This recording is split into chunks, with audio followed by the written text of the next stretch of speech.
All right, hello everyone. My name is Hannah Rosentrader from NAC. I'm a project manager there, and I'm so excited to welcome you all to our 2023 Fall ADRC Meeting.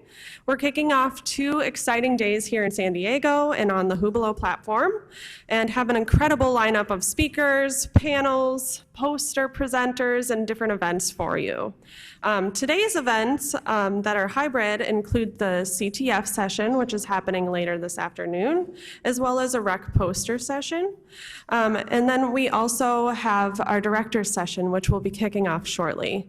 I did want to mention for our in-person attendees, tonight's Centers reception, sponsored by the Alzheimer's Association, is happening at the Lavo Italian restaurant from 6:30 to 9:30. So we will be really excited to connect with all of you there. But without further ado, I do want to introduce to the stage Dr. Suzanne Kraft from Wake Forest University for kicking off our director's session.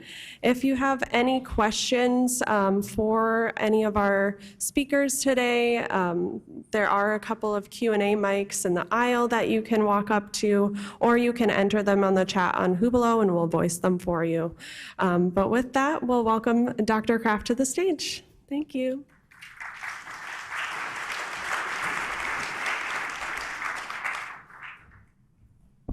Good morning, everybody. I'm Suzanne Kraft. I have the honor and the fun of directing the Wake Forest School of Medicine Alzheimer's Disease Research Center.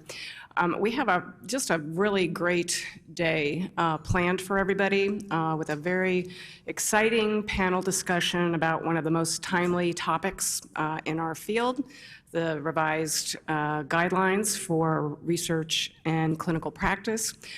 So we're looking forward to a lively discussion.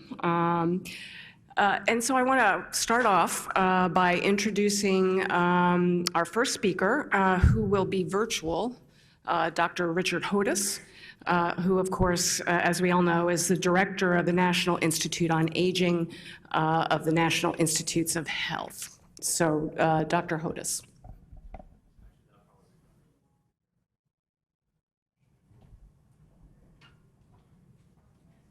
A very exciting agenda. And I'd like to begin by outlining some information from the perspective of NIA. If we can move to the slide presentation, please.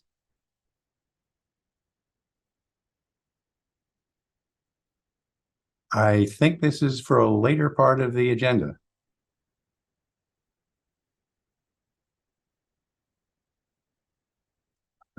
Got my presentation and can share in a pinch, but I thought we had it set up. Yes, thank you. Next slide, please. And the next. So this is, as I think all of us are all too aware, a very complex time in terms of appropriations and budget considerations. Turning to the next slide. This is a summary of where we stand in terms of appropriation status. So back in June, the House of Representatives had an appropriations bill that advanced out of subcommittee that would have provided for all of NIH a decrease, significant decrease from the FY23 level. For NIA, in fact, we were relatively well treated by this, but that would have left us flat for 24 to the level of FY23 with no targeted appropriations beyond that. The Senate passed its bill in July, which would have involved an increase of funding for NIA over prior year. For NIA, this would have included $100 million over the enacted level, some $90 million, which would be targeted for Alzheimer's research. But I emphasize that we don't know whether either of these bills or anything like the sum of the two or the compromise between the two will eventually be our appropriation. Right now, the government is funded through November 17th, while we wait to see if there'll be an appropriation or need for a further continuing resolution at that time. Next slide, please. Given the very serious level of uncertainties, during the continuing resolution, we'll begin our fiscal year with a very conservative pay line in which we fund just the most highly scored applications while we wait to see what the appropriation is and then set more definitive pay lines. However, just would want to share with you for discussion the fact that we need to look at other options for how we will handle budgets in times of potential cut. Among them, listed here, the use of multiple pay bands based on cost or budget. So you may be aware for the non-Alzheimer's, sort of turn the general pay line for NIA, we have had for some time a differential pay line, a higher bar, if you will, for the more expensive applications. There's not been a need to do this for AD, ADRD applications. This is simply to indicate that it's one of the things we would need to consider in the longer term if budget becomes further constrained. Also, you're all aware, I think, that across all of NIH, there's a requirement for all applications over $500,000 in direct costs to have permission to be received, permission from an institute or center. We will be looking at setting limits to the number of these applications we receive and accept over the course of the year, which is to say that the criteria will become more stringent, and it'll be important for all of the investigators to be working with program staff early, at least 6 to 8 weeks before application deadlines, about such proposals coming forward. And then also there is the potential for reductions in competing awards and even non-competing that have been used in the past in times of most extreme budgetary constraints. I can only suggest in the meantime, please monitor our Payline website, and we will post information as early as we have it available. Next slide, please. And further, in terms of updates, we have another set of concept clearances. These are areas of emphasis, candidates for set aside of funding that are the result of input from all of you, our planning process, and then a presentation and approval by our National Advisory Council. This list here, you can see the diversity ranging from exposome towards tau protein structures through translational bioinformatics, are all areas of declared interest. Often they will turn into an RFA that we have the ability to fund. And we encourage those of you who are interested in these research areas to contact early our program staff to have early conversations about these, should they turn into program funding announcements as the year proceeds. Next, please. Just a note in the line of clinical trials at a very exciting time in the history of clinical trials in Alzheimer's disease. This reflects to date the diversity, over 400 trials, over 200 of them are in the area of dementia care and caregiving, but for treatment and prevention, some 70 pharmacologic, 158 non-pharmacologic, with a great diversity in targets and approaches that reflect the remarkable translation from basic science over these past years into preclinical and then translational research. Next, please.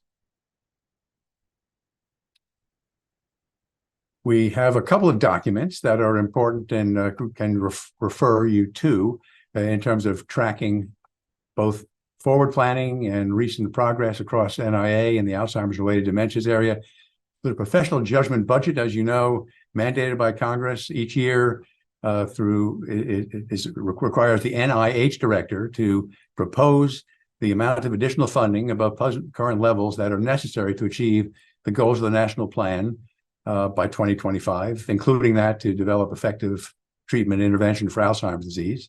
And last July, we issued the most recent of those documents. And this is forward-looking. Again, this is funding needed above current levels to accomplish carefully crafted goals, which are the result of input from all of you at our summits and other opportunities for input. Next, please. This is complemented by a progress report, which summarizes the remarkable achievements in Alzheimer's-related dementias research over the past several years, and encourage you to look here. It's a synthesis of the remarkable progress made as a result of the work of all of you and the rest of our most important research communities. Next, please. Some updates. Next. Among important meetings in an emerging field, I just point out to this was in May of the year 2023. This workshop on late. For those of you who participated, thank you for participation in a very exciting meeting with links to the documentation of what went on at that meeting in just one of the many areas of emerging importance as we recognize the full dementia, the full range of pathologies and contributors to the spectrum of Alzheimer's and related dementias. Next, please. In terms of some important meetings coming up, an innovative approach, the Eureka Challenge. So this is quite different from our usual grant and contract mechanisms. This is a prize award, a competition which invites people, in this case, to propose a discovery of the best data, methods, and strategies for early prediction of Alzheimer's and related dementias. The first phase is to identify data for early prediction. It'll move to later phases of utilizing those data. We encourage and have been past and successful in past challenges, and encouraging in all senses a diversity of applications, including people not traditionally in the field of research. Prizes are offered, not a grant to carry out research, but in this case, prizes or cash awards for successful accomplishment in response to the challenge. So encourage you to pay attention to these Eureka challenges as well. And next is another, in the next slide, another approach that we've taken to try to provide the resources needed for clinical trials recruitment. This is an area that we've spent a great deal of time discussing, an important one to all of us, reflecting the challenges in general in recruiting into AD-ADRD clinical trials, and importantly, recruiting individuals with a diversity that reflects the populations we hope to serve with the treatments and preventive interventions that come from these trials. Outreach Pro, I encourage you, for those who haven't looked, to take a look, is a set of resources that can be used to tailor output. But we can also be responsive in helping you to use these resources to accomplish our common goals of effective and diverse recruitment into our clinical research, most notably clinical trial recruitment. Next, please. This is an ongoing event that some of you are participating in. For that, we thank you, but you may not all be aware. In response to congressional mandate, congressional language, we have commissioned the National Academies, NASCEM, to establish an ad hoc committee that will conduct research to analyze and then recommend research priorities across the whole range of, as declared in the language of the bill, advance the prevention and treatment of AD-ADRD. In conducting this study, the committee will examine and assess the current status for our biomedical research, look at the evidence currently existing around pharm and non-pharmacologic interventions, look at key barriers to research, and in the end, make recommendations for exploring the most promising areas. As is the case for National Academy functions, so once they go through the very important job of established committee, which they have, I think a very well-qualified committee involving some of you here today, they will take the task on. The committee was established formally in September. We had our first meeting earlier this month. And now the process will be theirs with the anticipation of a final report in early 2025. This will be yet another important input to guide our research planning, and one which will achieve undoubtedly a great deal of congressional and public attention. Next, please. Upcoming meetings and summits. The 4th Cognitive Aging Summit will be occurring in September of 2024. Excuse me, got them both on one slide. September 24 is the date for the next Alzheimer's Disease Research Summit. In March of 2024 is the Cognitive Aging Summit number 4. Both of these, please save the dates. They both have the intent of participation, active participation by broad perspectives of the research and advocacy communities, and are very important, again, to our future planning of research priorities. Next, please. Very timely news. Yesterday was the Senate hearing for the nomination from President Biden of Dr. Monica Bertagnolli as the next NIH director.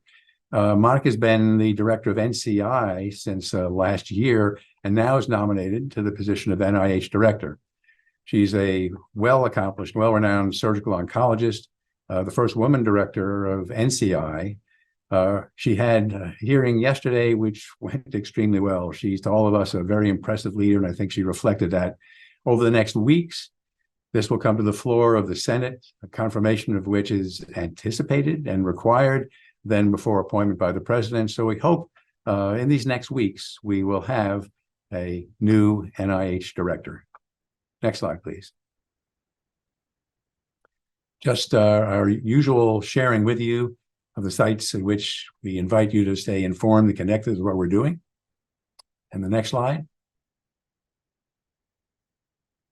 thanks to all of you and opening up for some time should there be questions and discussion of what I presented. Again, this presentation will be followed by complementing ones from NIA leadership. So open to questions if you've got them.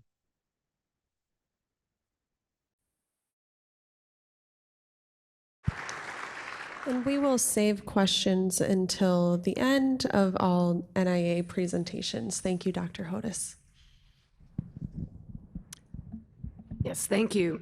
And next we have Dr. Eliezer Maslia, who will provide the NIA update from the Division of Neuroscience. Dr. Maslia is a director of the Division of Neuroscience at the National Institute on Aging.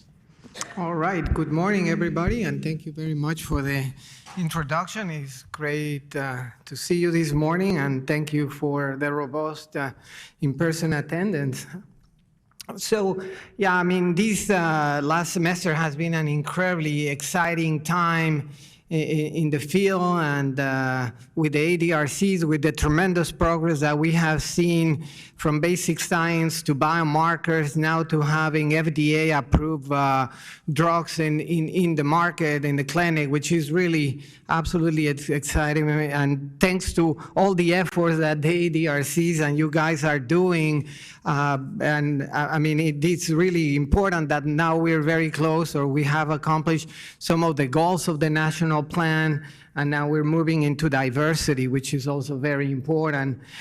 Just wanted to emphasize that we are funding now some clinical studies involving lecanemab. Probably many of you are aware already, including studies in populations at very early stages, like the A3 study, like the A45 study, and the DIAN-TU, which is one of the very first studies that will combine an anti-amyloid drug with an anti-tau drug. So again, I think it's really quite important that we're now actively participating in some of the studies related to lecanemab.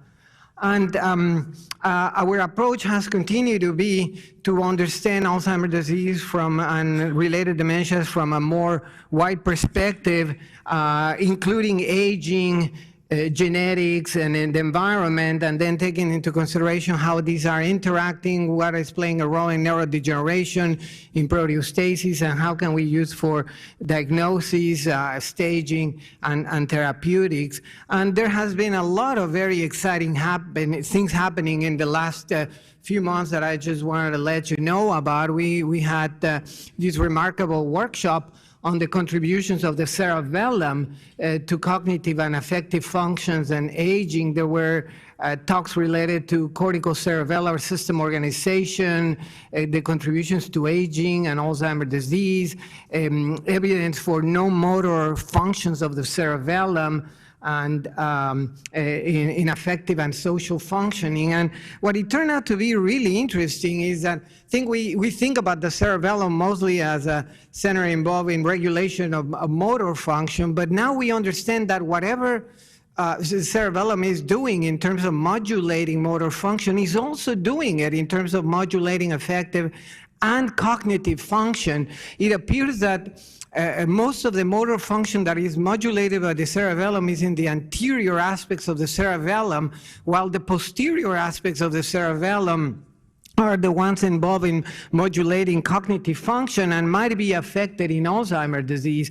There were some really interesting data shown about how there are age-dependent differences in the posterior portions of the cerebellum related to decreased cognitive function, or at least modulation of affective and cognitive function, and also how between young and old individuals, there are different sides of the cerebellum that are alternatively activated by fMRI.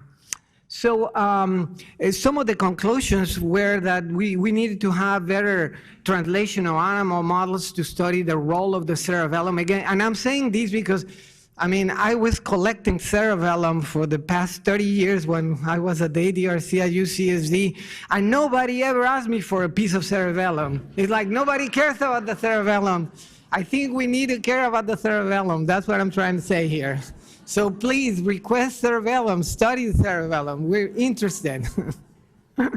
and also in the animal models, not only in the humans.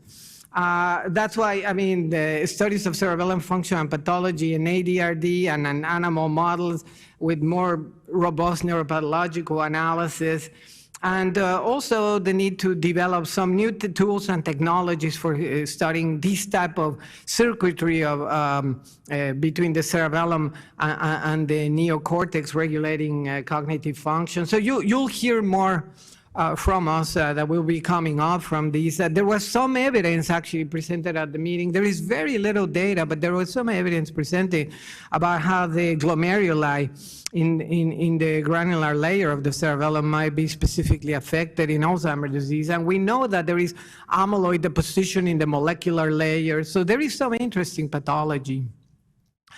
So now we know that this is the network of the Alzheimer's centers with many of the other centers like ADSP, NIGRAD, NAC, GAIN, SCAN, ADRCs, and how we're all participating in all these efforts.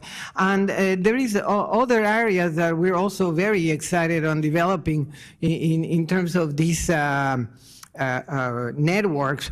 And of course, you're all aware that we were extremely fortunate to finally be able to fund Clarity, which was one big gap that we have in the network of the Alzheimer's centers with the other network that I just mentioned. I mean, we do have some biomarker cores, and we have some supplements that we gave last year for increasing biomarkers and in particular imaging at the Alzheimer's centers, but it was only accounting for a very small proportion of what you guys are doing. So with Clarity now through NAC, and I see that there is going to be a booth on Clarity, and I recommend you to talk to people that is involved in NAC and Clarity that are here today, to tell you more about the wonderful things that Clarity is going to be doing in terms of adding at least 25% or more participants, diverse participants to our biomarker efforts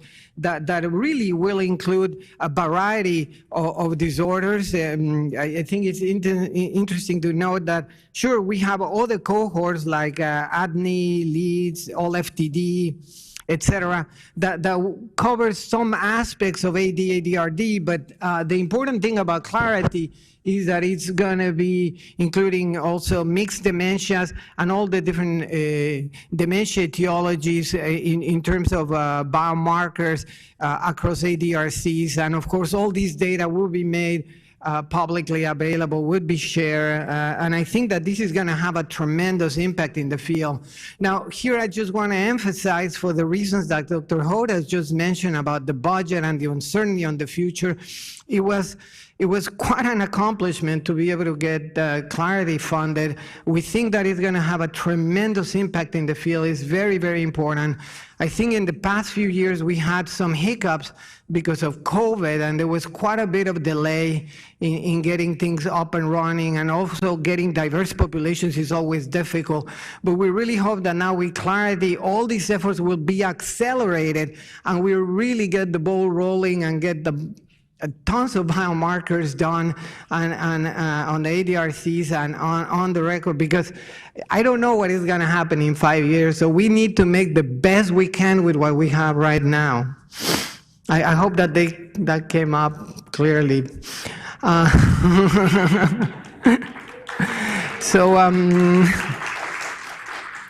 Also, Dr. Holt has mentioned that we're funding a number of other, in addition, of course, the ADRCs that you're going to hear more about it, a number of other RFAs. And I know that we're going to have declining pay lines, especially for investigator-initiated awards, as Dr. Holt was mentioning, but we also have these RFAs where the money is already set aside. So there might be slightly better opportunities for funding there. We have these microphysiological systems to advance precision medicine, the team science approaches for integrating experimental and computational brain aging models, as well as all the exposome related RFAs that I will emphasize in a minute.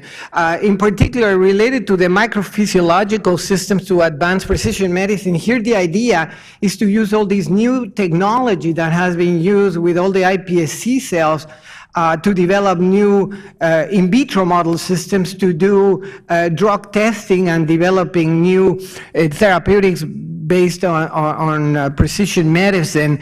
So this is really a very important topic, and there are some really good examples in the field now, some really good publications about how cohorts of iPS cells, even from diverse populations, are being generated, and how deriving neurons, glial cells, endothelial cells, and so on, and putting them in a 3D matrix, you can generate models that really mimic in vitro a lot of what we see in Alzheimer's disease. In this very recently published paper by Li Wei Tsai group, they even were able to reconstruct some of the blood-brain barrier characteristics in the model. So this is the kind of things that we're looking for in this proposal. And again, I think the Alzheimer's disease centers are in a very unique place, because many of you have already course where you have already begun to recruit iPSC cells, where you have meninges and you can get fibroblasts from those meninges and do iPSCs. And we're actually thinking what would be the future in terms of iPSC for Alzheimer's centers. That's something we'll talk more about in the future, but I just want to emphasize that it's a direction that we see where the Alzheimer's centers could be tremendous contribution. Another area where I think also you guys could be a tremendous contribution is these exposome ADRD new funding opportunities. So we're actually going to have 3 funding opportunities. All of them are going to be U type of award, cohort type of awards. One is going to be mouse models and how they are contributing with the environment. The other is going to be cohort studies, and the other one cell-based and ex vivo models. And all the data from these different cohorts are going to be going into a centralized database, and again for sharing with the community. And you can see there already these RFAs are already out.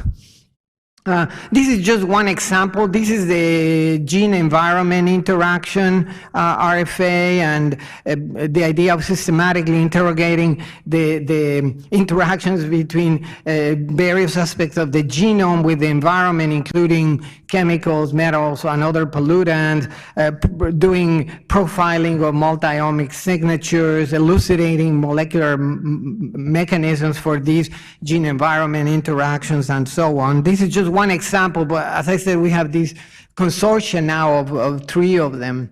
And in that same vein, actually very recently, we also had this very exciting workshop on the role of pollution in Alzheimer's disease and aging. We called it traffic, and included air pollution, also noise, health impact on health environment. So there is really quite a bit of interesting on this particular topic, and a number of gaps came up out of these areas that we're going to be interested on, like knowledge of the impact of very fine particles in cognition and Alzheimer's, as well as in lifespan, monitoring data about noise and by geography, and better understanding also the impact of indoor pollution, not only outdoor, but also indoor pollution.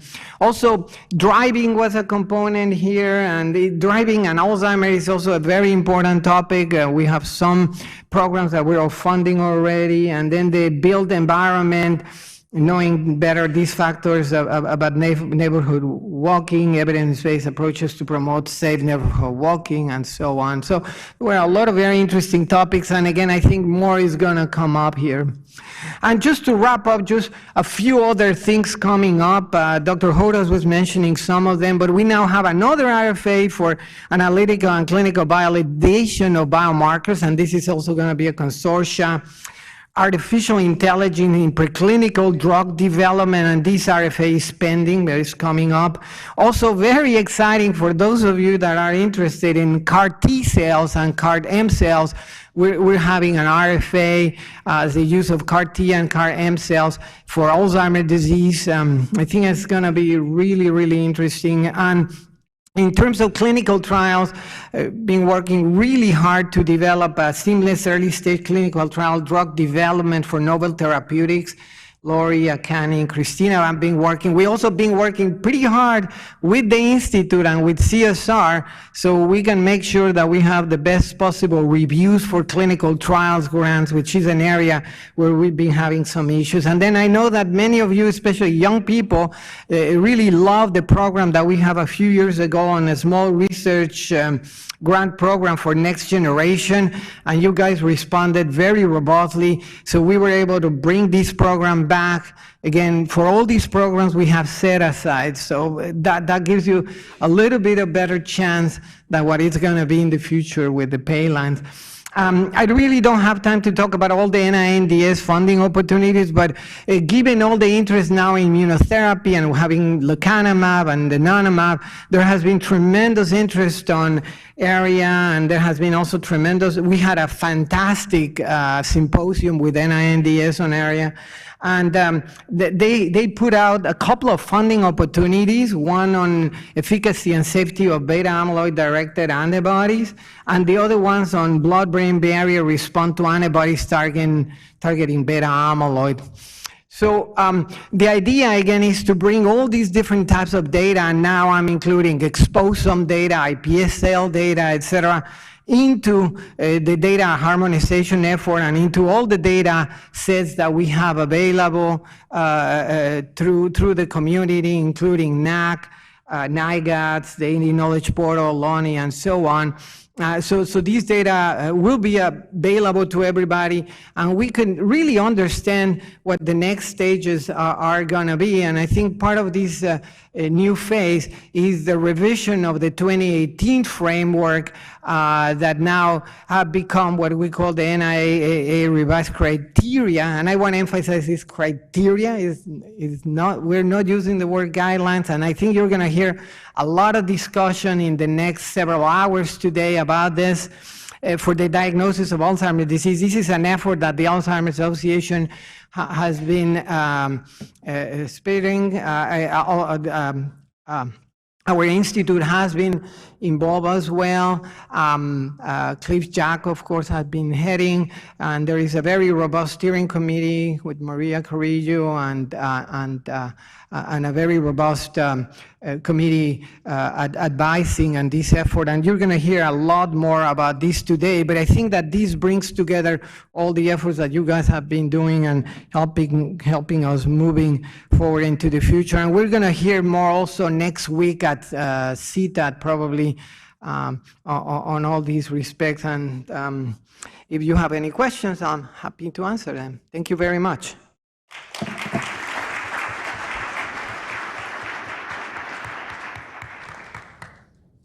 Thank you, Eliezer. And next, we have Dr. Cerise Elliott on the NIA update of the ADRC programs. And Cerise is the co-director of the Alzheimer's Disease Research Centers program, as we all know so well. Good morning, everyone. It's bright and early and Thursday. I am the co-director of the program. I'm very happy to be here. And I want to start off by expressing my gratitude for the decades of service from Drs. Jeff Kay and John Morris to the NIA Alzheimer's Disease Research Centers. Thank you. They have created powerhouse regional resources and substantial research capacities at their institutions. They have volunteered their time in service of the National Institute on Aging, and as they transition their talents to other growing opportunities, we welcome the leaders that have become their established successors. So today I would like to welcome new ADRC directors, Miranda Lim, Lisa Silbert, and David Holtzman. And These individuals are here today, so be sure to, in the breaks, take your time and introduce yourselves and get to know these three leaders, and as they become the leaders at the Oregon Alzheimer's Research Center and the Night ADRC. So thank you, thank you. Also, more thanks. I need to thank everybody, because the bigger that we become, the more that putting this meeting on is becoming a bigger lift. So I need to thank you to all the individuals, the groups that orchestrated this 2023 Fall ADRC meeting, and all the steering committees, presenters, NAC, CTF. You see the list. It's a lot of people that we are bringing together for the betterment of the center network, and it's a lot of us here in this room, and there's a lot of us online as well. And so thank you for all that collaboration. Just a reminder, Dr. Hodis mentioned that the NIA Office of Clinical Research have sent us people in person here today to provide a demonstration of Outreach Pro, the tool that NIA has built for online recruitment generation, material generation. And so please take that time that we have to go out and interact with them and learn about the demonstration. And you can also, for those of you who are online and not here in person, go to the website outreachpro.nia.nih.gov and experience this new tool that we built for you. I want to take some time and target and spotlight some places you should be. So Thursday, this afternoon at 2:15, don't go out and enjoy the sun. Come back and come and learn about the clinical task force. We need to thank you for the outstanding engagement, the continued participation, and the future feedback that we have for the UDS for updates. There's still more work to do, but we're at the point where we can see the light at the end of the tunnel, and we're transitioning to update the guidelines and instructions and ensure that we can consistently move this forward across the network. And if you come to the session, you're going to learn about the updates, you're going to learn about the next steps, and you're going to learn about our accelerated timeline. Time is limited. We have the resources now to make this happen, and we're trying to make this happen by the end of the second quarter of next year.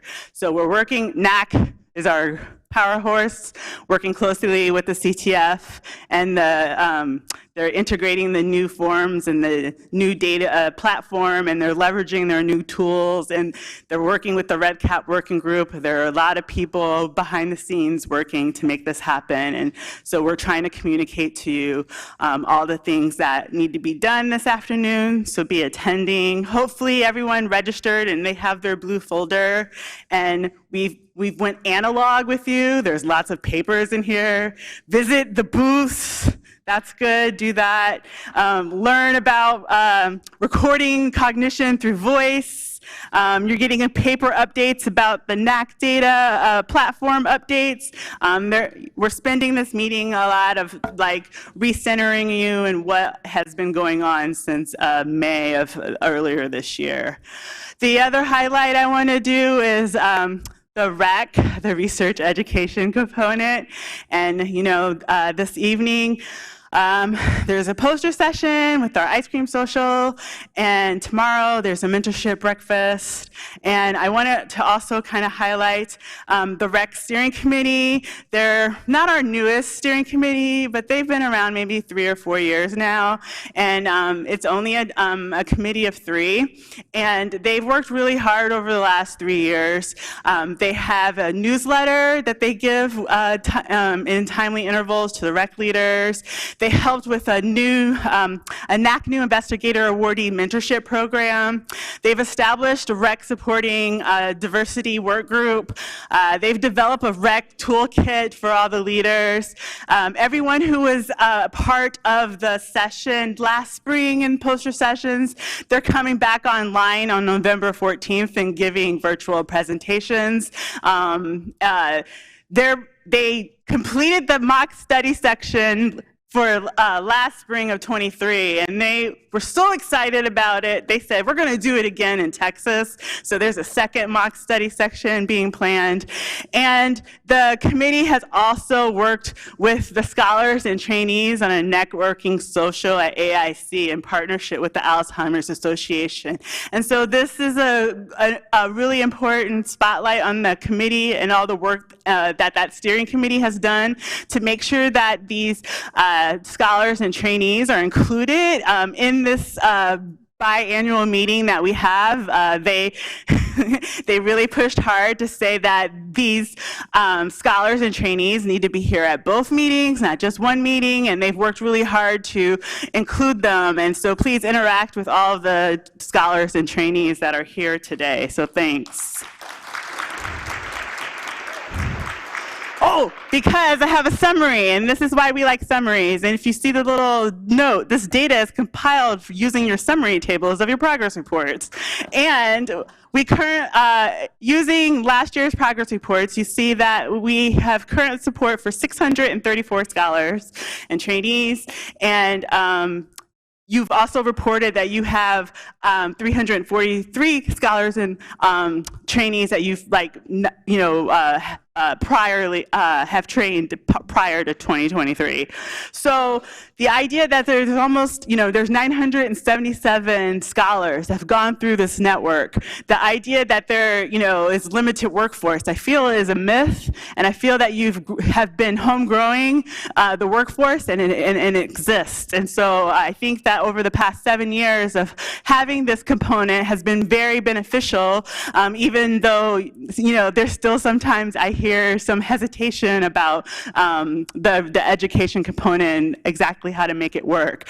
Of these scholars, over half of them are currently affiliated with the center, and almost 2/3 of them are still working, collaborating with people in the ADRD field. And so I feel like these summary statistics of the REC scholars are very telling on all the work that you're doing, and I think that we are self-supporting the workforce that we need here in the center network.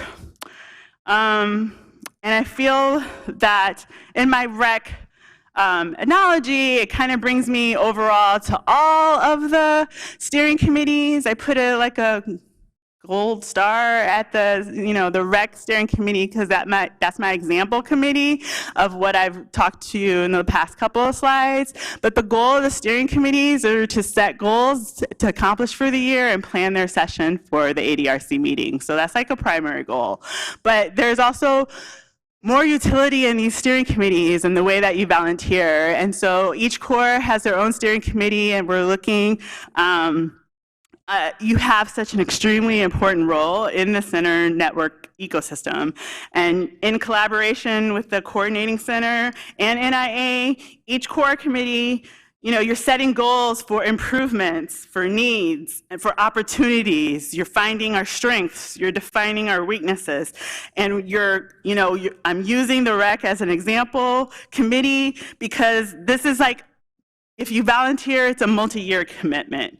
There's monthly meetings, there's lots of work. It's a thought-based, project assignments. We're trying to work within these steering committees to build systems and protocols of how these corps function and how we communicate with one another. And so if you're interested in taking a more active role in the direction of the program, consider volunteering for the committees. Look for the nomination email emails. The list of current steering committee members are available on the NAC directory.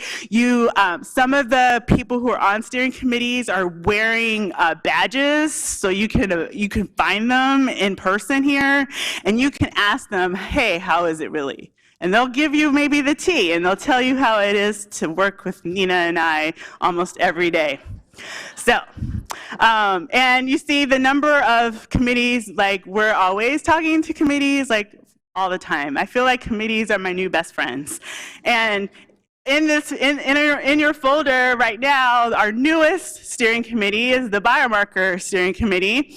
And there was an opportunity in May. They called out, and we got a lot of volunteers to help with these work groups. And so, if you still are interested in the work groups, we're working on best practice working group and data variables and data quality working group.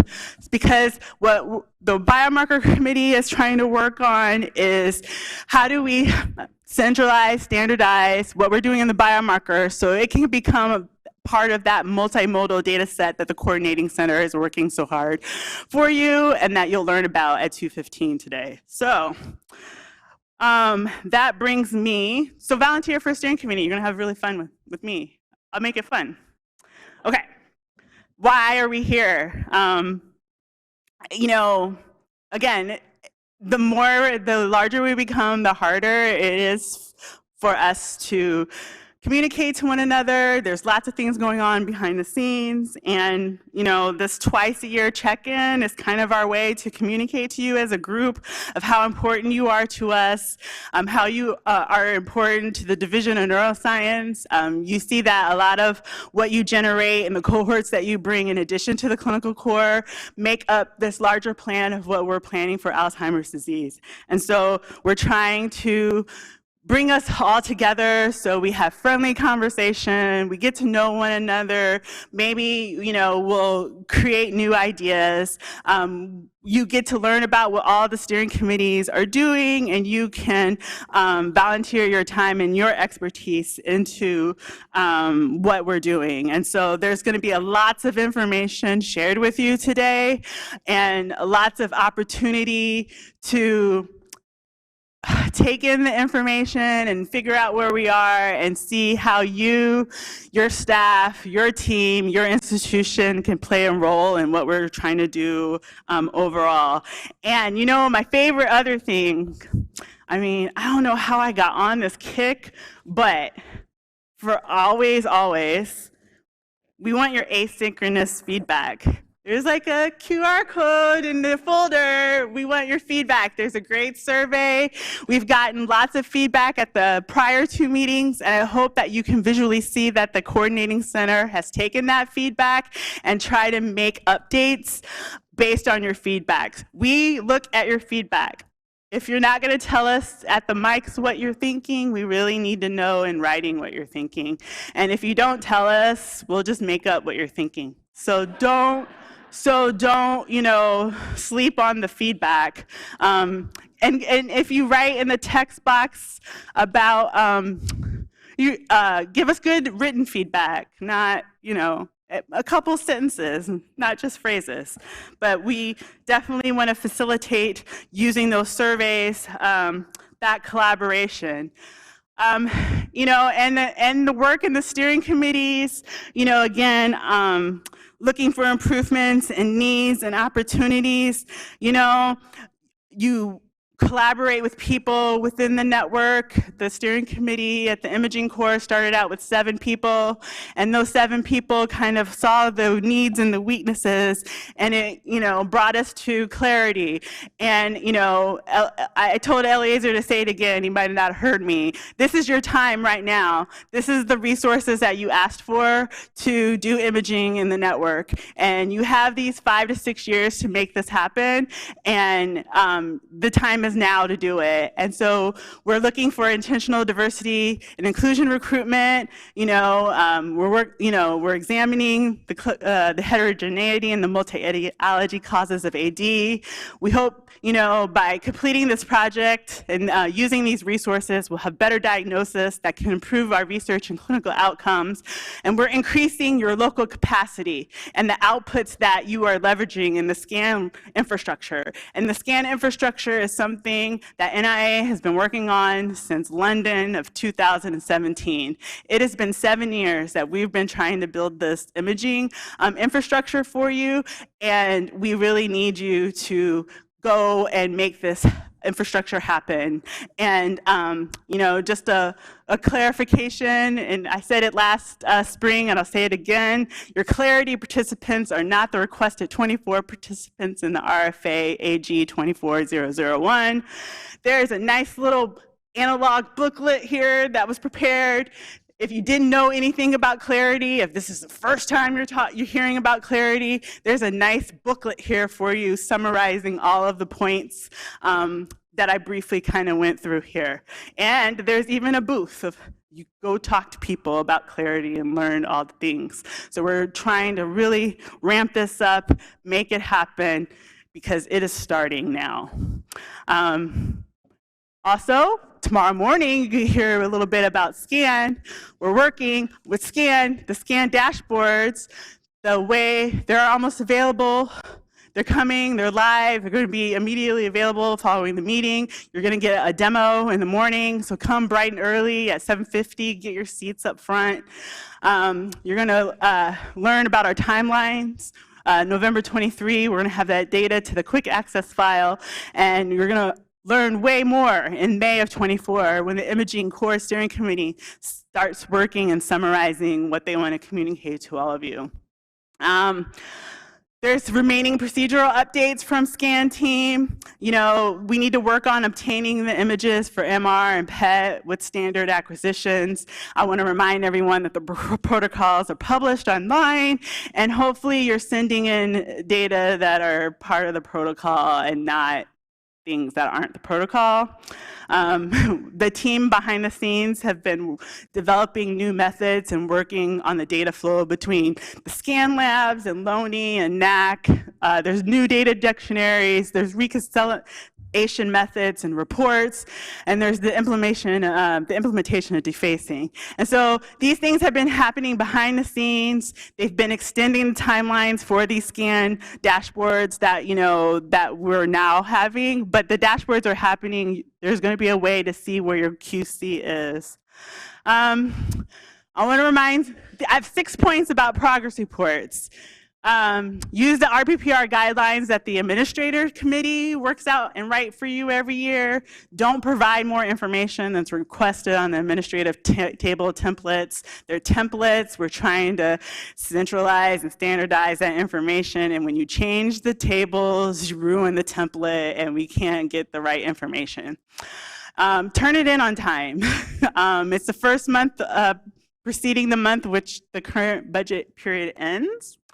Include your new developmental projects. It delays the approval of your progress report when I have to go outside of the system to get your new projects if they're not included as an RPPR component.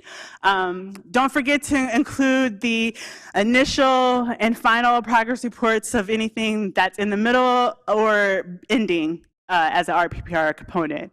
Update your inclusion and enrollment report. Include the age. The age needs to happen. It's been a policy for 5 years now, so update the age. Don't have a large unobligated balance. And I'll repeat the policies about unobligated balances. If you persist, the GMO might offset the current award or a subsequent award about an amount representing some or all of the excess. Remember that. I'm supposed to have a little piece about measuring progress, but I'm running out of time. Come see me later. I'll tell you about it at the bar. Sometimes, one example, again, using a table from your progress report, we use this data to summarize our activities for the ORCOR. And so these are some data that we could pull from that table and share with leadership and share with congressional members and help us write up reports about your outreach and recruitment. Look for my slides online. We need some work on the DMS plan requirements. The NAC guidelines are just kind of guidelines. They're not, you still have data that are non-NAC data that need some adjustments in the DMS plans. Also, we're looking to rebalance the participation of EAC memberships. There's a handful of people who have a lot of service, and we would like to balance that service to no more than 3 institutions, and we're in the middle of kind of working on that. So some of you have been affected by that communication. Also, we're instructing NAC to prepare timelines and communications in this fiscal year to set a deadline for their subaward usage. And if you miss that deadline, we're permitting MAC to rebudget that money if you don't turn in your invoice on time. And so I went over, but I had lots to say to you because I'm excited about the collaborations. I'm excited about all this paper analog that you got in your folders today. And I'm just very excited that we're here today. And please use this time to collaborate and tell us all the things that you would like. Tell us how good we are first, and then tell us all the things that you would like for us to improve. Thank you.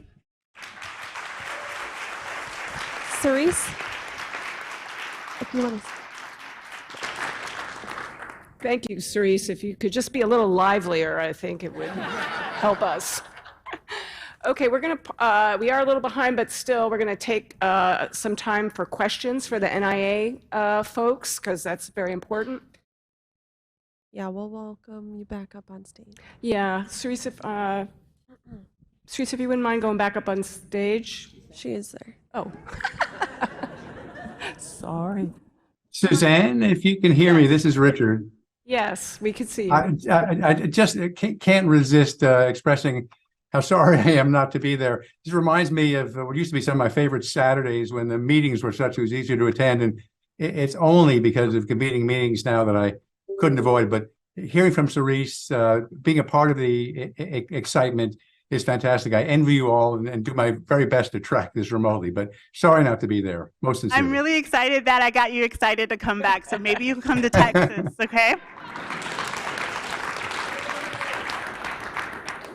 Okay, maybe we'll kick things off with a virtual question for Cerise.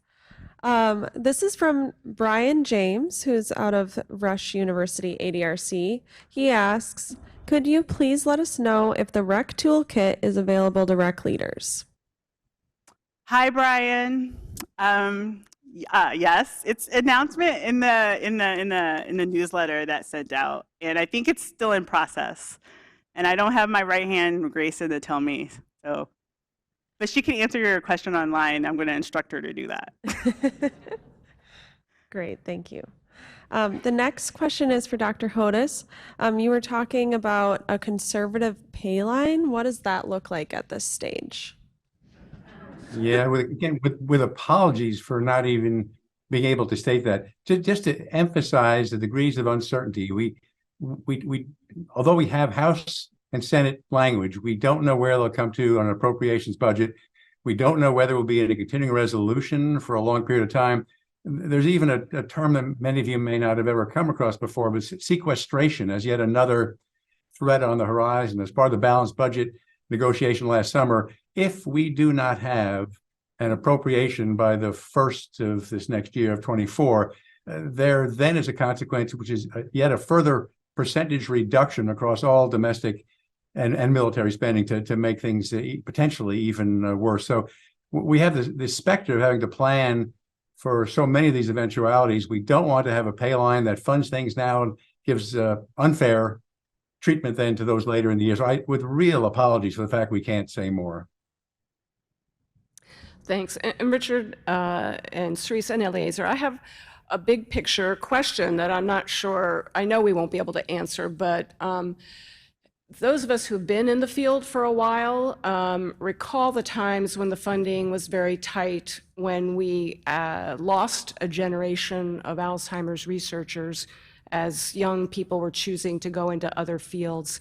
And it's been so amazing to see the change, the growth that has happened, and happened largely in response to the increase in funding and the increase in opportunities. And I guess we're now feeling that progress, which is, we can all see the fruits of that progress in terms of therapeutics and understanding and mechanism. We're seeing that progress threatened, I think, not only by the situational issues that you point out, but by potential long-term feeling that Alzheimer's funding is where it should be, basically. And I don't know whether you have advice for us as to how we can be active or activists in trying to make aware the powers that be that we're at risk of stalling our progress if we aren't allowed to continue. And I don't know whether that's partnering with the Alzheimer's Association, who do very active lobbying and programs in this order. But what advice do you have for us about how to address this in a more medium-term and long-term fashion? Well, it's a great question. First, the incredible growth we've seen, unprecedented, unparalleled growth in funding for this area, is a reflection of both the advocacy of all of you and the accomplishments, which have been sufficient to make it an imperative to those who determine our appropriations, the congressional and executive levels, to keep this growth happening. So we at NIA cannot, not permitted to lobby, but certainly those efforts are important and should continue. The other points I'd make are specifically to new people in the field and a diversity of investigators. Whatever level we're at, we will continue our commitment to giving preferential treatment to new early stage investigators, to trainees, to career development awards, to having mechanisms in place for the kind of small grants that allow entree into the field. These will continue. We will do our very best in balance not to lose the momentum that has been accomplished over these past years. But by all means, though, we can't, to feel very free to continue what has been the very effective advocacy of these past years. Thank you. Any other online questions? Okay, thank you very much. Oh, wait, Eleazar or Cerise? No, Eleazar. One last thing. There are others from NIA that are joining the meeting, and some of them are new. Probably you haven't had a chance to meet. So I don't know. I see Michael Benini. So this is Michael Benini. He joined the Division of Neuroscience at NIA a few months ago. He's an expert on genetics, epigenetics, and so on. Be here if you want to talk with him. He's part of the population genetics branch. And any other NIA personnel here this morning that I should emphasize? All right. If not, I'll try to make the connections. Thank you. Thanks. Okay.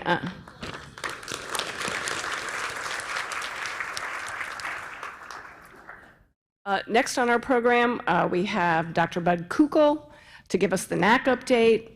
He is the director of NAC and professor of epidemiology at the University of Washington.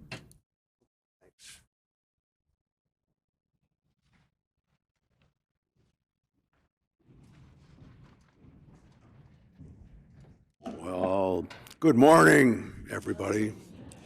Some of you may know me as Bud Kuchel, but others of you know me as Mr. Excitement. So,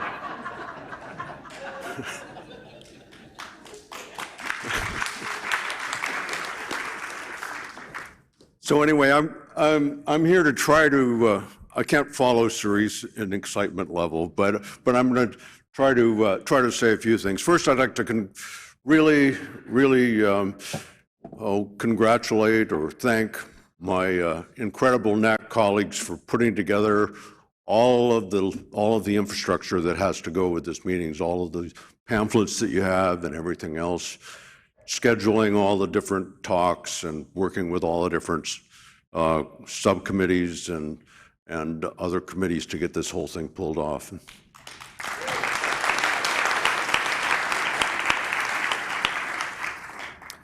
As you know, we've expanded a whole lot in the last few years, and we're doing a lot more different things than we did in the years past. So we're really well positioned to move on to tackle the many new things that are going on, the new criteria, the new Clarity Initiative, and so on.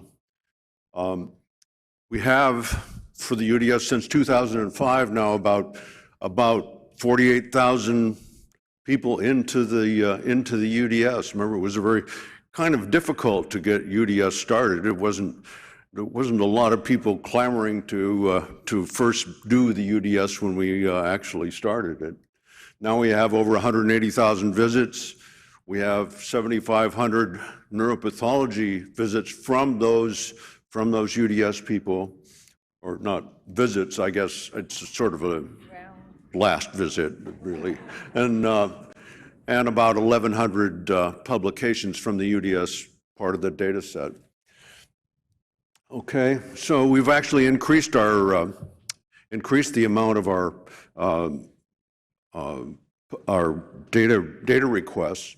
People are requesting our data at a remarkable rate now of about 50 per month, and we've also increased the number of published studies going out by about 18%.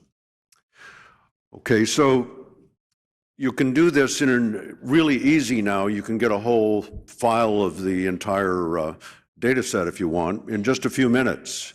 Well, actually, it doesn't come to you in a few minutes. It'll come to you in a couple of days, but still, that's pretty fast. All you have to do is fill out the form and tell us what you want to do, and you'll get the data back just that fast. So try it out and write a bunch of papers.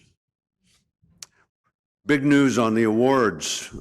Typically in the past, all we've really had to do with giving all these new investigator awards or other sorts of awards we've done is to take the money out of our direct cost budget, which sometimes is pretty difficult to do. But just recently, we got a lot of help from the Alzheimer's Association, so we now have 10 awards pending this coming year. This is really a big opportunity for everybody, and also increase the amount. We had been giving it the last few years 135,000 total costs. Now it's 135,000 direct costs. So that's almost doubling the amount for each of the new investigators that get reviewed and so on. So this is going to increase the ability for people to be funded, and it's going to fit really well with what Cerise brought up about the REC program and the expansion of the REC program and the mentorship provided by the REC program.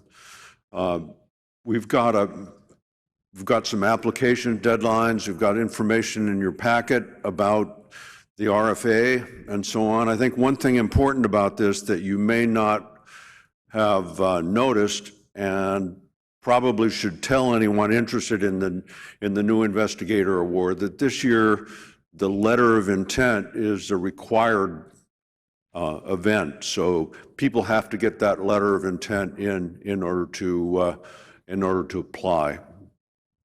So take a careful look at this if there are people at your center that are interested in applying. And more on the REC program, the mentors breakfast is tomorrow morning, and there's going to be also a speaker and also a poster session later on. Let's see.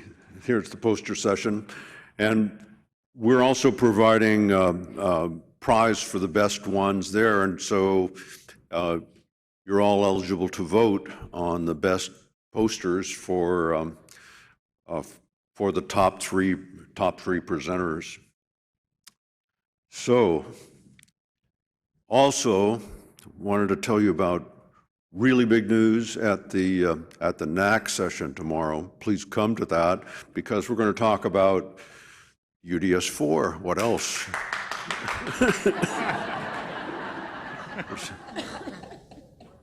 Cerise is trying to wake me up. I'm trying to be, I always sort of think about I should be my folks being mimes and all too often they brought their work home with them. And so I spent my childhood walking against the wind and imprisoned in a glass box. But nonetheless, here's what's going on at the meeting. Talk about the UDS4 panel has been really, the clinical task force has really been putting out a lot of work for a long time now. It's time for us to get this going, and we'll see about the timeline to get the UDS4 implemented during the first couple of quarters of next year. So we're also going to talk more about how to do new ways to access or data or get information about data from our new website, and how we're becoming more multimodal, as we've talked about before. And as you know, the Clarity initiative is coming up, but also the SCAN project has been going for some time, and the SCAN dashboard is becoming active. And so we want you to pay close attention to that. And also, digital biomarker collection is on tap, and Roto is going to talk about that also tomorrow. So I've about run out of time, and just want you to take a deep breath now and settle back and really get excited. Okay, thanks very much.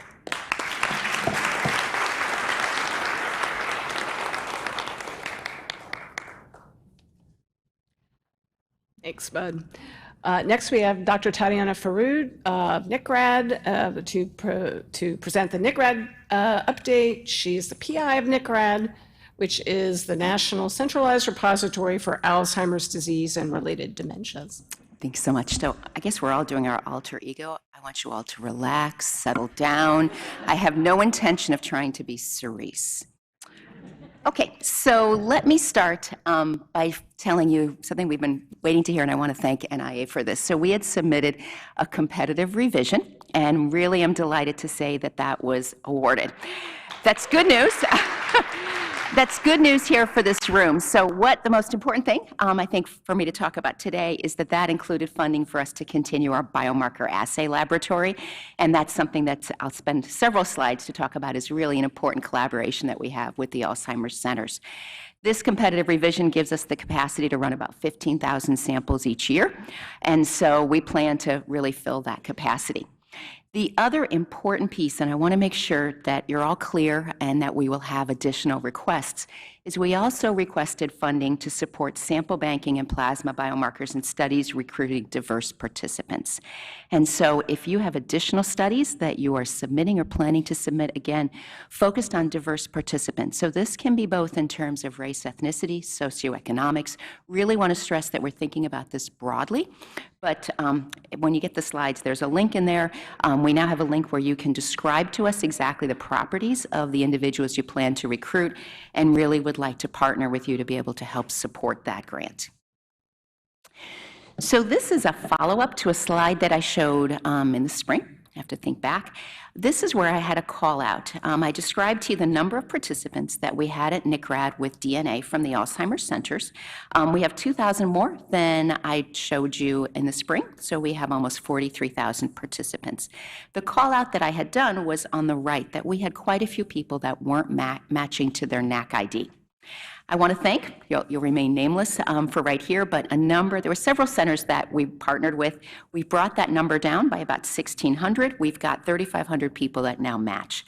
The other thing that's really helping that, and I want to thank NAC for this, is that we're now able to do a weekly match on NAC IDs, which is really helping us be able to shorten that time where we can do the match, and hopefully will help us be able to clean that out. And so again, the reason that's so important is because we want to be able to link the sample that we have, the APA we were generating, to the NAC data. The sample doesn't have as much value or any value without being able to link to that. Also want to thank you. We've received more than 2,400 DNA samples this year from the ADRC, so really delighted to see the number of participants and the growing amount of DNA that we have. So what I want to just flag here, I'm going to shift gears and talk about the Fluid Biomarker Initiative. This is our collaboration with the Alzheimer's Centers, where we've been able to collect additional samples beyond DNA with you from the well-characterized ADRC participants. Remember, we started with DNA. This now adds in plasma as sort of that core set of samples, but we've also been able to collect RNA, serum, and PBMCs. This is important because it creates a resource from really well-characterized individuals that researchers can now request. So this is what this has allowed us to do. So this is starting in 2018. That black bar is DNA. And what I want you to really pay attention to is how that purple bar has grown. That's the growth of plasma that we have at NCRAD. You can also see that we have growth in terms of PBMC, CSF. This has really created an amazing resource for investigators.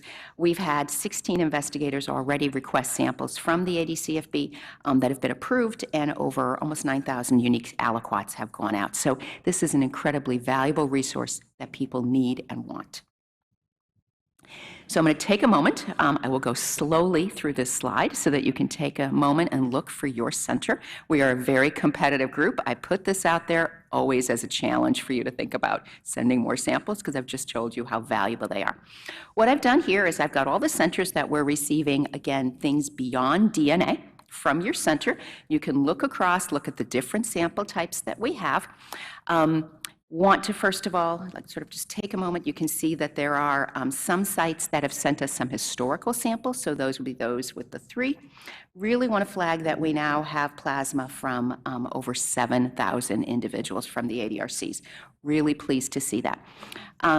If there's anyone who questions, I always have several of you come see me after this. Glad to talk with you about numbers. Also have, as I flag at the end, Casey Lacey with me if we want to go through who's here, who's not here, and your numbers. Glad to do that.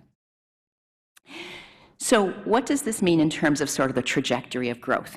So this is received, which is sort of that teal color. The purple is projected. What we're showing you is as you go out to Q4 of 2023, we're just starting there, and again, that's flat with, almost flat with Q3 because we're just starting into that. We see that we have almost 8,000 study visits there, so that's more than just participants, as I'll show you.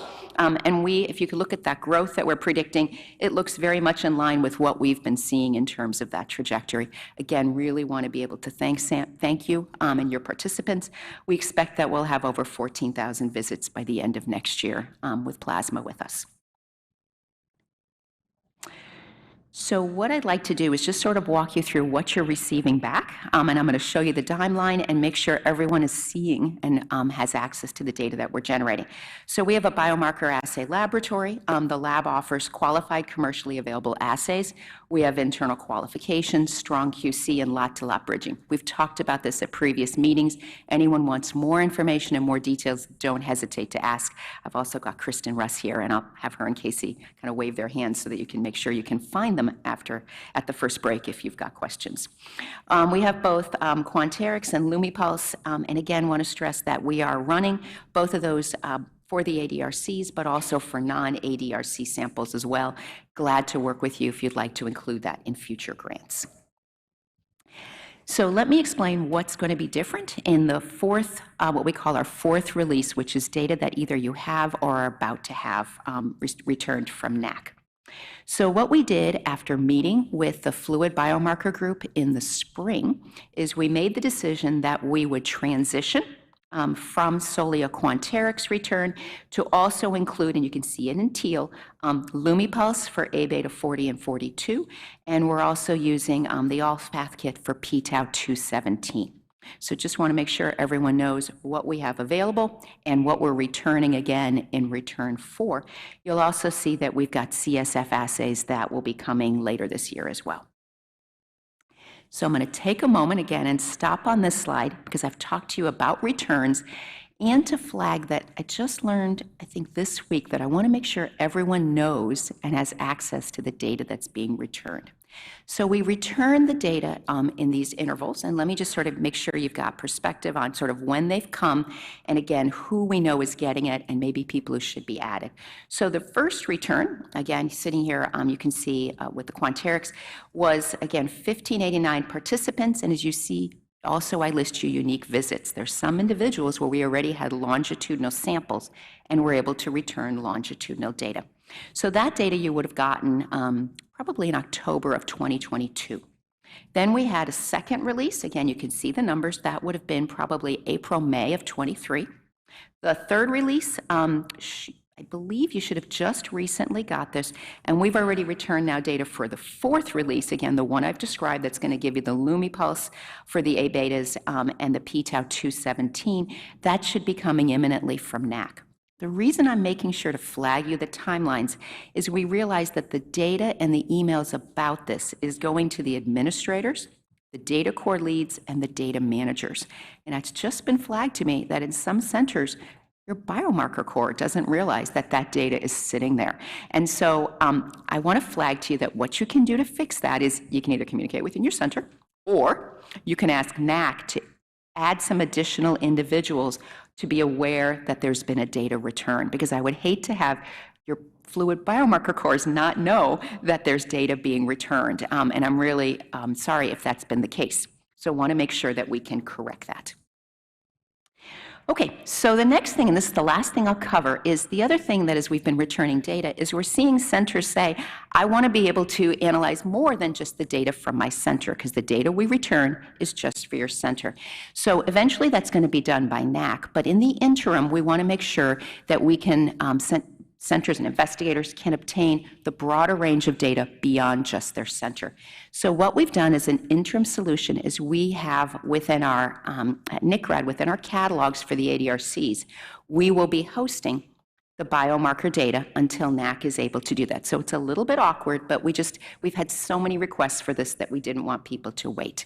So what you can see right here on the far right, it's a little bit cut off, but you can see the columns that show values for p-tau, NFL, you can see GFAP, and you can see A-beta 4042. So you'll see values you can see attached to the NAC ID. The thing I want to flag, though, let me go back one. Can I go back one? I don't know if I dare push the back button. Let me just tell you is we actually have two versions of the catalog. One will be oh, it did do it, thank you. One will be for individuals who are from nonprofits, and one for individuals from profit, because we realize based on GDS, not all data can be shared with for-profit. So just want to be clear that we will have two catalogs, and when individuals request access, we'll be gaining that information. Want to make sure you're aware of that again. And so my last slide is if Casey and Kristen will now raise their hand. They're over there on that side of the room. So if you've got questions, want to ask about anything, don't find me, find them. They really know the answers. I'm glad to bring you to them, but we really want to make sure that we can address any questions that you have, and really grateful for the partnerships that we have. Thanks so much.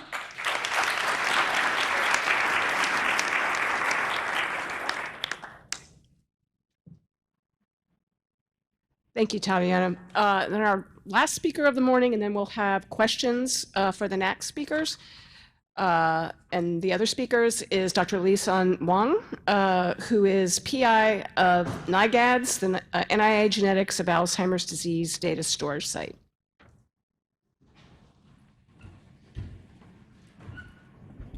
Thank you. I'll talk about genetics. Certainly, it's a very exciting topic to me. I hope you'll share my excitement as well. We got plenty of data. NIGADS now has more than 100 different data sets, including SNP arrays, phenotypes, whole genome, whole exome sequencing, and summary statistics. And they're widely used by researchers around the world. And a lot of the major genetic findings are based on these data. And our latest release, we released the quality control results of the release for whole genome. These are the quality information quality checks of genotypes from more than 36,000 genomes from 40 different cohorts. We also have individual structural variant calls, including insertions, deletions, copy number changes using like several different pipelines. There's phenotype updates. We also included a quick guide on how you can integrate different kinds of phenotypes, because some of these studies do have different study designs, and how do you assemble a case control phenotypes. And the other thing we have is we're working on additional information on this data. We'll have variant annotations for all the variants in the release 4 genome, together with updated phenotype. We're going to talk about a little bit more from the phenotype harmonization group later next month. And we will also have the joint genotypes. When you have the individual genotypes, how do you consolidate it into a single analysis matrix that you can analyze across all the variants, all the samples for the structural variants, and also quality control of the chromosome X, as well as variants with multi-allelic variants, and they are more challenging in terms of the quality checks. These will be available earlier in early 2024. The other thing I want to highlight is the phenotype harmonization consortiums. I got this slide from Tim Holman, who's the PI of phenotype harmonization consortium. I actually saw him in the seat, and you should definitely talk with him during the meeting. So the phenotype harmonization consortium has this really big challenge of taking different kind of clinical data. Usually they're collected with different instruments, different protocols, and how to harmonize it into a common measure that can capture the disease status across all the different phenotypes. So this is an overview about what's available in the new release they're working on. One thing I would say is, especially for NAC samples, which is a big part of the ADSP data, the new release will have the harmonized data across all the different domains. And these include the cognitive test results, fluid biomarker, neuropathology, risk factors for vascular diseases, as well as different kinds of imaging data, the summary statistics. And I don't, Tim, are you here? Hey, yeah, you should talk with him. He's the one that made this happen. So he and the phenotype harmonization team really did a really challenging, solve a really challenging problem. It's going to add a lot of value to the really rich whole genome data that we're assembling. We're also continue to get more genome sequence, additional cohorts. This is the next phase. We're working on the release 5, which will be available in the spring, and that will increase the sample size from 36,000 to 60,000. They're all 30x deep sequence genomes. And the other thing is we continue to get samples from underrepresented populations. And of these, about 12,000 are the genomes from the NACs, from Alzheimer's centers, and that's about 20% of the data. So these are really big data, but if your centers would like to get access to these data, talk with us, we'll share with you, so you can, that becomes your data collection. Since these are samples from a center, that will make it easier for you to decide how you want to use them. We also continue to generate SNP arrays, and these are a lot cheaper and it's faster to increase the sample size. They are genotype batches. We receive DNA from NAC rats, and their genotypes and data are analyzed, and we return the SNP array data to the centers. We're also moving these data to the new data sharing service platform. What that means is investigators who already have permission for ADSP data, they can do expedited request, and you'll have permission to get the additional genotype, the SNP arrays based on your research plan. We have outreach and user support activities that includes office hours. We did 2 office hours online, and we have plans to do additional. We have video tutorials on our website, on the YouTube. And the other thing, again, is, there's things that your center would like to know about what's available in NIGAS. We'd be glad to have a roadshow or a Zoom call with your teams, or even go to your place. Would like to travel. That wouldn't be bad. We have, yes. We have booths at AIC, and we saw many of you stopping by, so thank you for that. We will have booth events at the American Society of Human Genetics as well as the Society of Neuroscience. They're both in DC, so that means we can afford to do it, and hope to see you there. Okay, here's some other things we'd like to talk about the other resources NIGAS has. We have these knowledge bases that store the knowledge annotations about the genetic variants, about the genes and the pathways, including Phyla, which is a comprehensive, harmonized data repository for more than 75,000 genome-wide functional genomics activities from public data sets, and the 80 variant portal that's expert curated 80 GWAS catalog of top findings from the public from the literature. We're working on the second version, which will increase from 7,000 top association to 18,000. And we have the Genomics DB, which I think is a really useful resource. It's a fully featured genomics database that you can go and run queries on your variants or genes. It's going to tell you a lot about this information. And the genomics database, we just got the paper accepted on Alzheimer's dementia. It's on medRxiv. It tells you a lot about how the database is designed. We are rolling out an API, application programming interface, which means you can start running programmatic queries from your workflow if your analyst is analyzing things genome-wide, and still an alpha stage, but the URL is here. You can access all these resources, and I think that's going to really make it really useful for your data analysts. Let us know if you'd like to give it a try, and we look forward to feedbacks.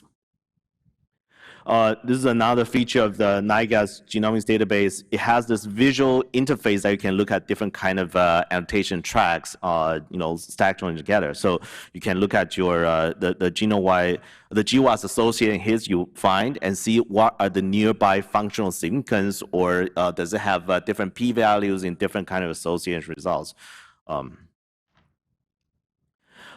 Next, I want to talk briefly about how these data are used to attain to scientific discoveries, and this is from the Alzheimer's disease sequencing project. The analysis team in ADSP are looking at the 36X data. These are complex data, but they finished the first analysis of the 17K, the earlier previous release.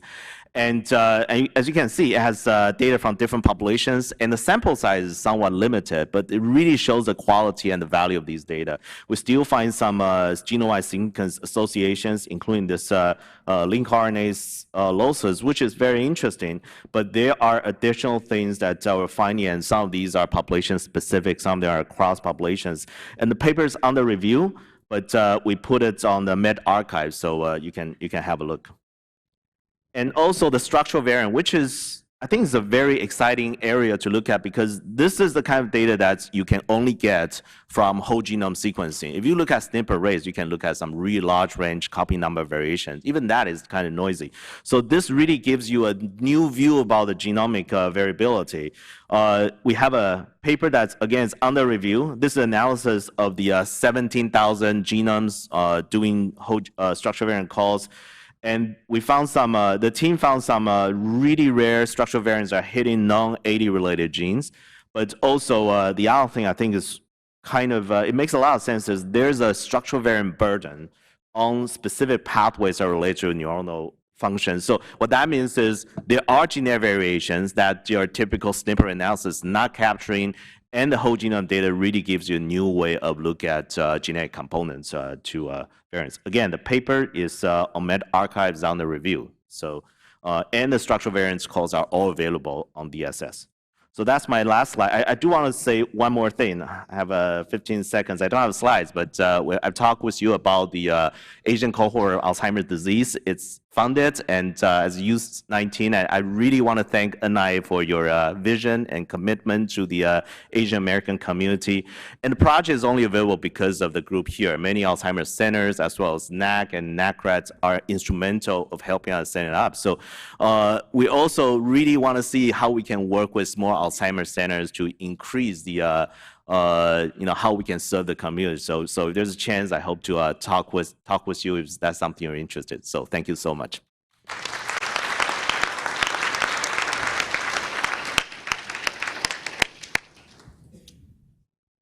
We have time for questions for any of the previous speakers, if you wouldn't mind staying. Thank you. Yeah, we'll welcome Dr. Kukul and Farood back to the stage.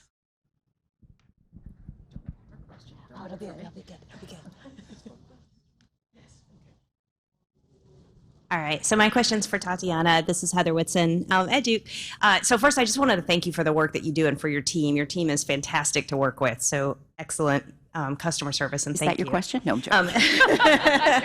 The question is, so I know, and this was something we've talked about before, but I didn't catch it if you commented on it. It's about the results return policy for assays that are completed. So as you know, for our North Carolina population, it's really kind of a contract that we've made with them that we return results, and we try to do it very responsibly, but we do find it's important for participation, particularly as we're really going into communities that haven't typically participated in research, and it may be their first time participating in research. So if you could just comment on Sure can. that. And then also we have, as you know too, we have slight deviation with our CSF spin protocol so that we can maintain some cellular components from the CSF. I wondered, I know there'd been talks about potentially allowing that into the ADCFB. Currently, it just sits in NCRAD. If there are thoughts about sort of flexibility around local protocols to support local investigators. Absolutely. Don't go away, because let's make sure that I Good, answer your good. question Okay. correctly. So we really appreciate and understand the importance of being able to return results, and also appreciate that there's a growing interest in being able to do research results. So I think the main concern, so I've gone back to IU lawyers the main thing, and I'll just be honest in this group, is around liability. And so what we're in the process of doing is actually updating our MTA to basically say we are not liable. It's a research result, and that it needs to be disclosed in that context. So that's what we're working on, because we realize that's going to be important not just for ApoE, it's going to be important for fluid biomarkers. So we're recognizing that, but it's really, does that make sense? So that's That really makes the main perfect concern sense. on our end, is around that liability and for our institution. So that's what we're doing right now. We're working, with the lawyers, I hate to say it takes a bit of time. And so that's in the middle of being done, but we came back from the meeting in the spring and talked to our lawyers and said, we have to be able to do this, so let's get ourselves to that. I just want to say out loud, though, that means we're going to have to sign new MTAs, everybody, so don't have a heart attack with me, okay? But that's what that's going to mean, and that is incredibly painful. And so just want to say that, but that's, I think, what we're going to need to do. So that's the first question. Second question around CSF, I think we're recognizing, again, that there needs to be, if there's going to be a difference in the protocol, we need to be able to document that, particularly if those CSF samples are going to be released. So I think as long as we can have the protocol, be able to share with that, we'll need to, and not the word annotate, document that within. We're having a new LIMS that's going to make it easier for us to be able to document that it was collected under a different protocol. Great. So, okay. Thank you. Does that answer both? Perfect. Answered. Thank you. So my question also is for Tatiana. In terms of your holdings, how much control and non-AD samples do you have?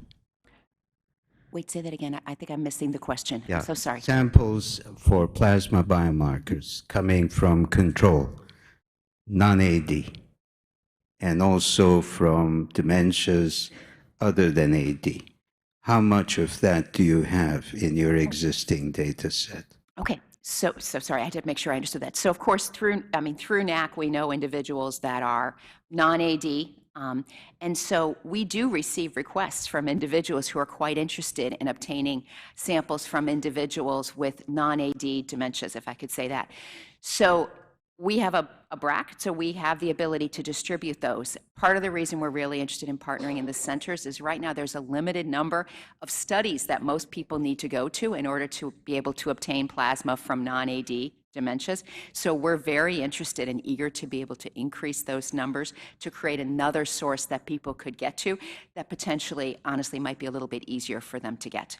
So we're very interested in being, I don't know if that's what you're offering and suggesting, but we recognize that there's a tremendous need for that, and we're trying to increase that, but it's going to be reflective of what the Alzheimer's centers are recruiting and are able to send to us. Does that answer your question? Yes, of course, but also how much do you have of control in different ages?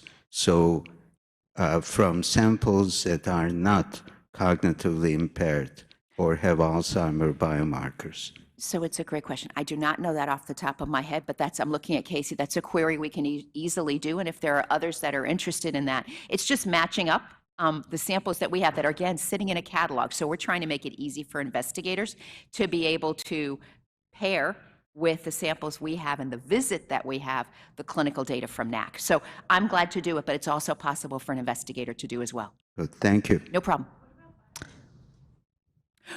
Yeah, so there are BioSend is our NINDS sort of equivalent to NICRAD. And again, we also have a number of studies that we also have samples from that, depending on that study's rules, we can also distribute on. I'm just trying to, since he focused on the Alzheimer's Centers, glad to focus on that. Hi, my name is Pinar Kaskan, clinician from University of Kentucky. Thank you very much for great information and exciting sources. So this question is related to genomics. So I am curious about how much of these samples have mitochondrial DNA as well. And if also I would like to know what depth that you have it in there, if there is. Okay, so that's a really good point. So when we share the whole genome data, we share all the raw reads. So if you have a pipeline, you can call mitochondrial variants and in particular copy numbers. You can do that. And I do think the genotype calls does have mitochondrial variant calling. But yeah. All your samples have that? All the whole genomes, whole exome is going to be different because you don't have captures on the mitochondria. But whole genome, yeah, these are unfiltered. We get all the reads in the raw data. Okay, I will communicate with you. Thank you. Yes, yes. Hi, Gil Rabinovich from UCSF ADRC. My question is for Tatiana. First of all, great news about the ability to disclose research results. That's really tremendous progress. When you're returning these results, are there some reference ranges or thresholds that are provided for the individual plasma biomarkers? And if so, where do they come from? So I'm going to start, and Kristen, you might want to also add. So if you've seen the return of results, the way they're sitting in the catalog, they're with a numerical value. So what we also provide in returning results is we also provide ranges and calibrators. So it is possible. Do you want to jump to the in case I say something she's not going to agree with? This is why I never come alone. Do you want? Would you prefer to answer this question? I sense you do not like where I'm going. So no, I don't dislike. I'm just adding. So yes, we have controls that we provide for you. We have reference pools that we provide for you, but those are really linked to the performance of the assay, not necessarily abnormal or normal. Is that what you're getting at? That's what I'm asking. Right. Yeah. So we don't really provide abnormal or normal. We are working towards having some ranges for NFL and GFAP, but that's sort of an ongoing work. For p-tau 181, we do have a lab-developed cut point for those Quanterix assays. And as we add assays, we're going to work towards being able to provide cut points for you as well. Okay. Thank you. Hank Pauls from Michigan. This is for Dr. Wong. I commend the ADSP for the tremendous diversity in the cohorts. The R5 is going to be fantastic. Yes. Still underrepresentation of Asian populations, and the new Asian American study is going to help with that a lot, but it'll still probably be lower than it should be to have a fully diverse set. What plans are there to try to access additional Asian populations beyond Asian Americans through this study that's coming up? Okay, so there are already studies from cohorts from Asia. They're not Asian Americans, but it's like we have a study from India. We have two studies actually recruiting from Korea, and these are well characterized cohorts with a lot of clinical data, cognitive tests, and I think there are additional like. The way ADSP works is investigators initiate, like here's a cohort I think is worthwhile, and there's a peer review process. And if someone has this really well characterized cohort is valuable for ADSP, we will help them with preparing their application and telling about the data preparation process and help them with if they're preparing budgets. So these things are continuing. It's it's driven. A lot of them are driven by investigators. But I certainly hope that ACAT is a starting effort. We will not even cover all the Asian Americans because it's really challenging. We have to consider languages. Many of them are immigrants. So, but we have set up a framework So if there are places that you have the potential recruits, and let's work together and see how we can make that happen. I think this is going to take a while because recruiting and assessing Alzheimer's patients itself is really hard, especially on a smaller population where it's already smaller to begin with. So it takes time to make up for that. I think a kind of a lack of attention or investment into this. A lot of people are working on it, so I'm very optimistic about it. Thank you. Thank you. Thank you. So that brings us to the end of this morning's session. Not this morning's session, the first part of this morning's session.